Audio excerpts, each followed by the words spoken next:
Obsessive compulsive disorder OCD एक chronic neuropsychiatric disorder है जिसमें ऑब्सेशन और कंपल्शन अर्थात किसी काम को करने का जुनून और मजबूरी बीमारी की हद तक बढ़ जाती है। प्रभावित व्यक्ति को बार बार एक जैसे विचार आते रहते हैं, छवियां दिखती रहती हैं या किसी काम को बार बार करने की इच्छा बनी रहती है।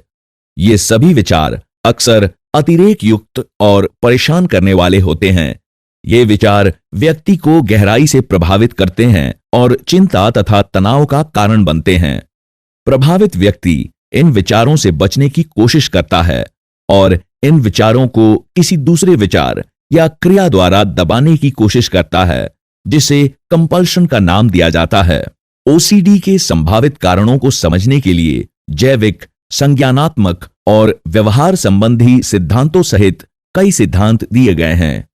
ओसीडी के संज्ञानात्मक मॉडल से पता चलता है कि हर व्यक्ति अपने जीवन काल में कभी न कभी परेशान करने वाले और गहरे विचारों का अनुभव करता है, लेकिन ओसीडी का मरीज इसे अधिक गंभीरता से लेता है और इसे आवश्यकता से अधिक महत्व देने लगता है, जिसकी परिणति बीमारी के रूप में होती है। इस प्रकार के विचार अब ऐसी अतिरेक भारी प्रतिक्रियाओं का कारण बनते हैं और यह ऑब्सेशन या जुनून का रूप ले लेता है। आखिरकार व्यक्ति जुनूनी विचारों को अवरुद्ध करने या इनका विरोध करने के लिए मजबूर हो जाता है या कंपल्शन विकसित कर लेता है। जैविक सिद्धांतों के अनुसार मस्तिष्क में बायोकेमिकल असंतुलन, मस्तिष्क के सर्किट में समस्या या आनुवंशिक दोष इस समस्या का कारण बनते हैं। पहले यह माना जाता था कि रोग के लिए सेरोटोनिन का निम्न स्तर जिम्मेदार होता है, लेकिन इस अनियमितता की प्रक्रिया का कारण अभी तक पता नहीं चल पाया है। ओसीडी का इलाज आमतौर पर कॉग्निटिव बिहेवियरल थेरेपी सीबीटी द्वारा किया जाता है। रोगी को परेशान करने वाला विचार काफी गैर सामान्य या अनैतिक हो सकता है और कोई भी व्यक्ति इसे दूसरे किसी व्यक्ति को बताना नहीं चाहेगा, लेकिन सही इलाज के लिए अपने चिकित्सक को अपने ऑब्सेशन की सही जानकारी देना बहुत जरूरी है।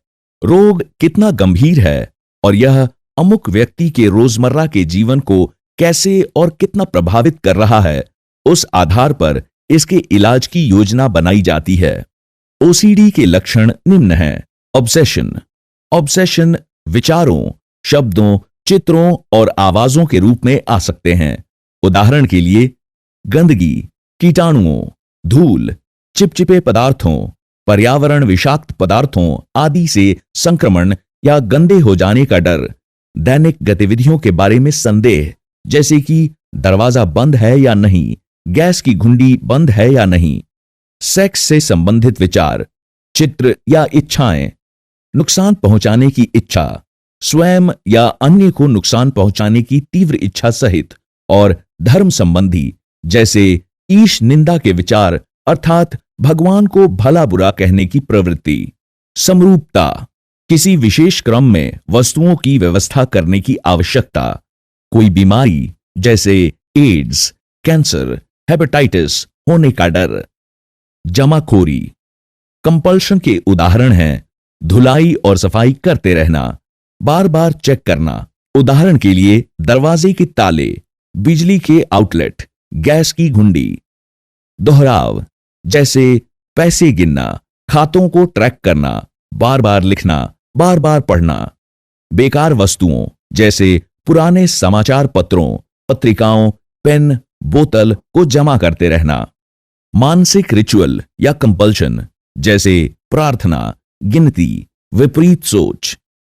अपने संदेह के बारे में दूसरों से पुष्टि करते रहना या दूसरों से बार बार इस बात को कंफर्म करते रहना कि वे कोई गलत काम नहीं कर रहे हैं। खुद की देखभाल और प्रबंधन कैसे करें? Cognitive behavioural therapy, support groups और सेल्फ केयर आदतों सहित विभिन्न दृष्टिकोणों को मिलाकर इस रोग को और आपके जीवन को प्रबंधित किया जा सकता है। यदि आप अपने विशेष अनुभवों के बारे में खुलकर बात करने के लिए तैयार नहीं हैं, तो उन्हें किसी विश्वसनीय रिश्तेदार या मित्र के साथ शेयर करें। कभी-कभी अपने विचारों को कागज पर लिखना और जब आप सही महसूस करें उस समय उनकी चर्चा करना भी मददगार सिद्ध होता है।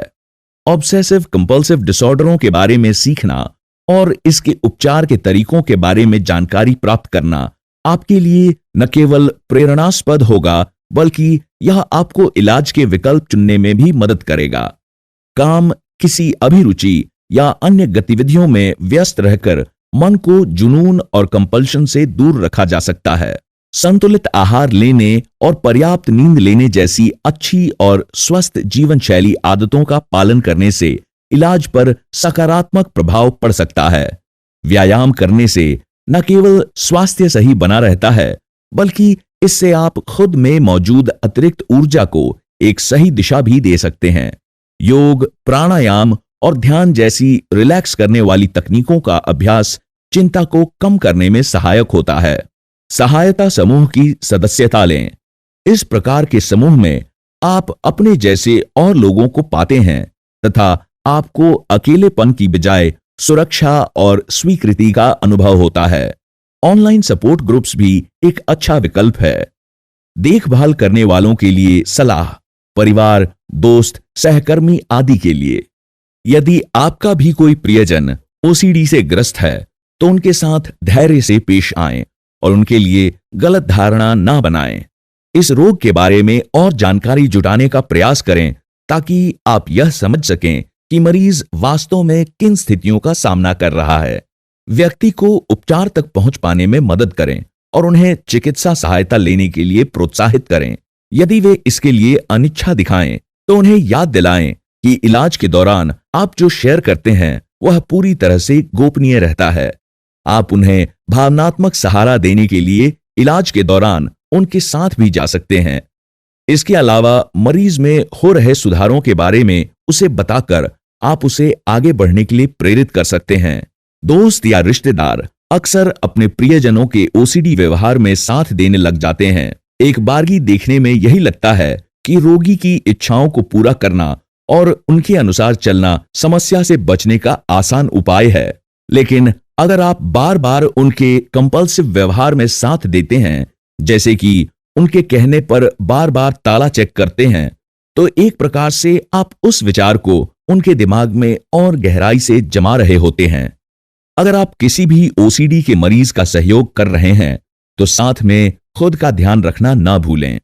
अगर आपको कभी भी ऐसा लगे कि आप इस बारे में आवश्यकता से अधिक उत्साहित हैं और आपको मदद की जरूरत है, तो सहायता लेने से हिचकें नहीं।